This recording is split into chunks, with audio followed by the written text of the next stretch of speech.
સુરત જિલ્લામાંથી ફરી એકવાર નશાનો કારોબારનો પર્દાફાશ થયો છે। સુરત જિલ્લા એલસીબી અને એસઓજીની ટીમે સંયુક્ત રીતે ઓપરેશન પાર પાડી 74 લાખથી વધુની કિંમતનો ગાંજાનો જથ્થો ઝડપી પાડ્યો છે।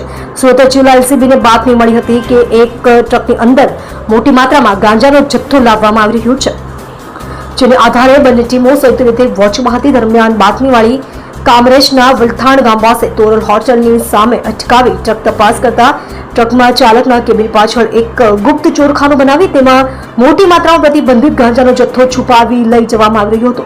પોલીસે ટ્રક ચાલકની વધુ પૂછપરછ કરતા આ જથ્થો ઓરિસ્સાના ગંજામથી લાવવામાં આવ્યો હતો અને કામરેજ ટોલ નાકા પાસે ઉભા રહેવા માટે જણાવ્યું હતું અને ત્યાંથી આ જથ્થો સુરત લઈ જવાનો હતો। જોકે જથ્થો તેના સ્થળ પર પહોંચે તે પહેલા જ પોલીસના હાથે લાગી ગયો હતો। પોલીસે હાલ ટ્રક ચાલક અને ક્લીનરની ધરપકડ કરી ગાંજો મોકલાવનાર તેમજ ગાંજો મંગાવનાર અને અન્ય એક વ્યક્તિને વોન્ટેડ જાહેર કર્યો છે। તેમજ 74 લાખથી વધુની કિંમતનો 740 કિલોથી વધુનો ગાંજાનો જથ્થો અને ટ્રક મળી 90 લાખથી વધુની કિંમતનો મુદ્દામાલ જપ્ત કર્યો છે।